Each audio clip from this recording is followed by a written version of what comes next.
metaphysically minded, and it might turn some people off. So what I'm talking about is human growth, basically, emotionally, physically, spiritually, whatever. And that's what I mean by awakening. And it's a process, not a moment. But definitely those early on in their journey of awakening, in the first few moons of it, shall we say, there's a very great temptation to wake other people up, particularly those you feel closely related and friendly with and so on, friends and family. Those who you care about, you think, well, I can sense your pain and I kind of have some insight now into why you're experiencing that. So let me share with you my journey, because I have gone some way towards diffusing that pain and transforming it, and I can give you some clarity on what's going on in the world, and it should be able to help. And really, in most cases, that just kind of implodes and blows up in your face, really. And I think that it's important to recognize that, as you quite rightly say, I think, in your question, there is a defensive element to being asleep. There is a logic in what we might call spiritual hibernation, where you say, well, I'm going to go into stasis because I don't know what to do. I'm not sure how to proceed. The information that's around me, which might be in the form of Christian or Muslim or Judaic teachings or whatever, is not sufficient. I understand that. It's not going to give me what I want. It might give me some nice moral conduct, whatever, some of the better schools of teaching, but it isn't giving me the ascendance and the awakening I want, not by a long chalk. And anyone who seriously looks at that and asks that question on the electric chair of truth, you can't deny that. That information is kept away from people. So it has to be a situation where a certain set of circumstances and energies align in a person's life, which might be a new relationship, or moving from one part of the world to another, or reading a book, or having a dream, or having an entheogenic experience, or having a meditation breakthrough. When a number of those things align, inevitably in a thinking, open person's life, they will say, right, I realize that I have been asleep. And I haven't been completely ineffective, because sleep has its own function, just as our regular sleep does. But spiritual sleep is something that is quite difficult for a proud person to acknowledge, that you've been asleep and everything you thought you knew was wrong. And people are very stubborn about that, as no doubt you've observed in your own life. People are incredibly invested in that sleep and the objects and routines and illusions that characterize that sleep. And to suddenly pull out your investment and then just ditch it is quite a big ask for a lot of people. So it seems that those who naturally haven't invested a massive amount in the dream world, the unreal world, Matrix, are at a little advantage, because you're thinking, well, it's not like I was businesswoman of the year and got 15 kids and, I'm on this tremendous career path. Usually that is extremely difficult to break out from. It's usually people who have some sort of affinity with mysterious, with the magical, with the phenomenal, and approached that in a variety of different ways, by being interested in the paranormal, or having a philosophical appetite, or having some sense of sacredness in the land itself. And feminine and masculine energies will dictate how that flows for a certain person. But just to be specific with the point, I mean, you say, are we now at a point of a critical mass of those who are lightly sleeping, as you say, have got enough courage to wake up? I would say that yes, because that critical mass is a relatively small number. What that number is, it would be perhaps difficult to say, but proportionately to the 7 billion people here, I think it's a tiny, tiny and very, very achievable number. And again, one can only really sort of arbitrate truth from your own experiences, not just your knowledge, your gnosis. In my life, the regular people that I meet, let's put the conscious community to one side for a minute, but the regular people I meet, the Republicans and the Conservatives and the Democrats and the Labour voters in Britain and America, as the two countries that I'm most familiar with, they are starting to change their view on things, and they start to say there isn't really a separation between the blues and the reds, and all this kind of idea that the president is this fantastic role that any man or woman in America can find themselves in who cares about the country, that's a total fantasy. So that political framework is definitely beginning to unravel. On top of that, there's also the scientific dictatorship is starting to unravel, and that people are beginning to sense that a lot of the old physics, which is very important, has a very significant purpose, because without it we'd have no bridges or airplanes or refrigerators. That old physics is being heavily called into question now, as is the whole purpose of conflict and war and combat and so on. And I think people are waking up to the idea that the days of empire and of political representation have to come to an end. And they know that. But again, as we said previously, they're not sure personally and individually what to do about that. And again, I'll repeat, when a human being hesitates or vacillates consciously, the tendency is to go back to sleep. So it does take some courage, because essentially what we're talking about here is stepping into the unknown. And human beings are conditioned from birth never to do that.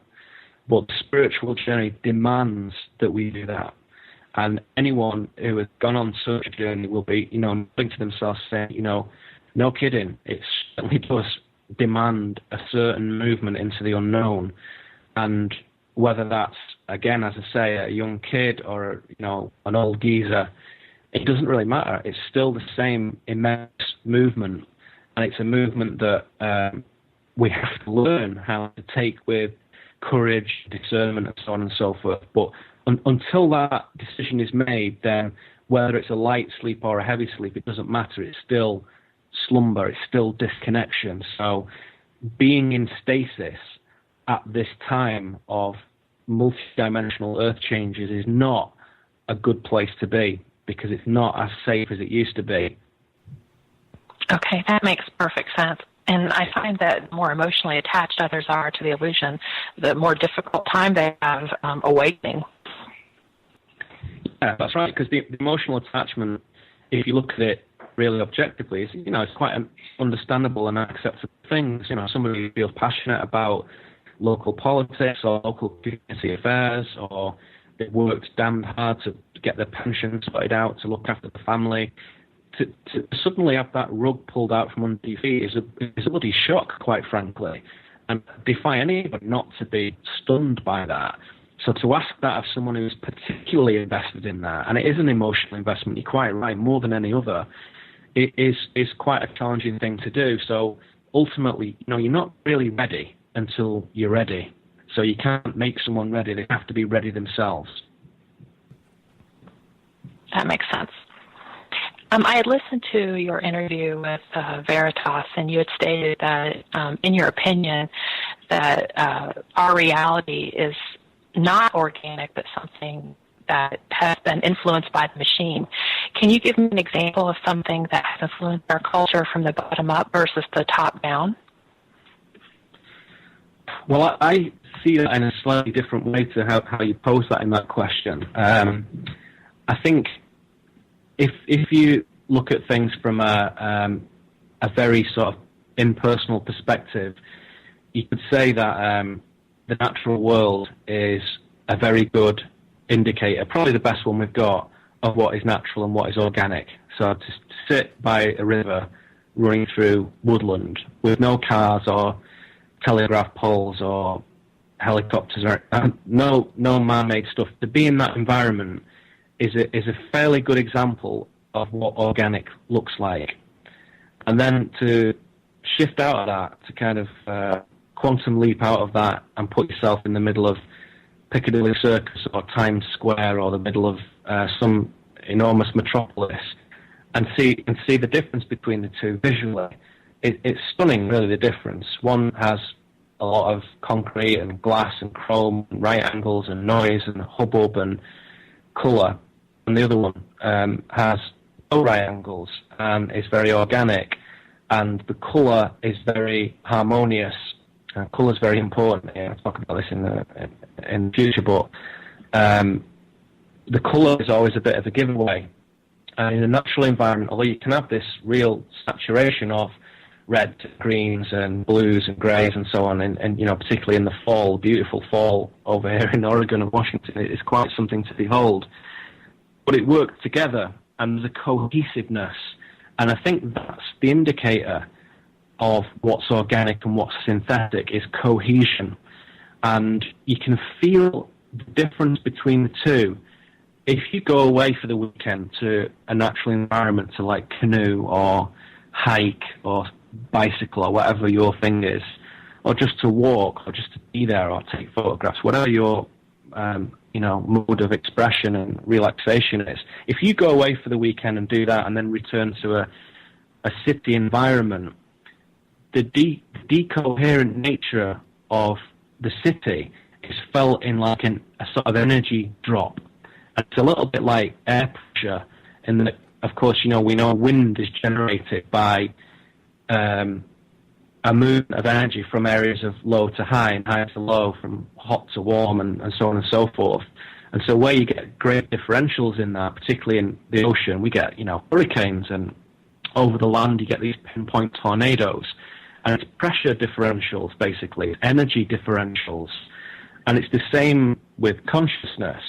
And if you go back to what we said earlier, in that consciousness emanates not only from humans, but from all life, then to be in a natural, organic environment, that consciousness has cohesion and has a gentle flow to it.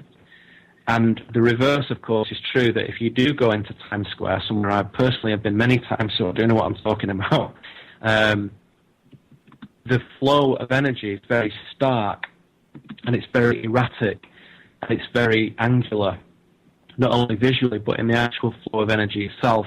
And that has a depressive effect on one's ability to interact with the energy systems around you, whether that's people, or whether that's your emotions, or whether that's your senses, or whether that's the health of your body, or the sort of veracity of your immune system, that they become challenged in that situation. And the more sensitive you are, the worse that gets. So some people seem to weather the city, no problem, in their hard nails, and particularly sort of New Yorkers or whatever. I've lived there for a couple of years. They're, tough as old boots, as we say in England, and that has its own benefits, of course.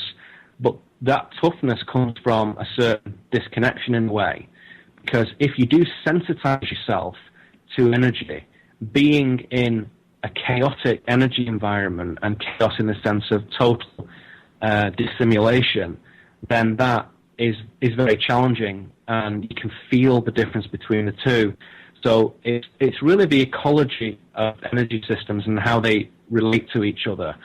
So just going to nature itself isn't enough. It's not going to enlighten you and show you anything phenomenally important until you actually align your consciousness with that. Because if you go in as a modern, sexy, metropolitan, dynamic career person, that's not appropriate in that environment. You have to go in as an empty vessel, as a humble, divine human being. Those two things, inseparable from each other, humility and divinity. And if you can go in with that empty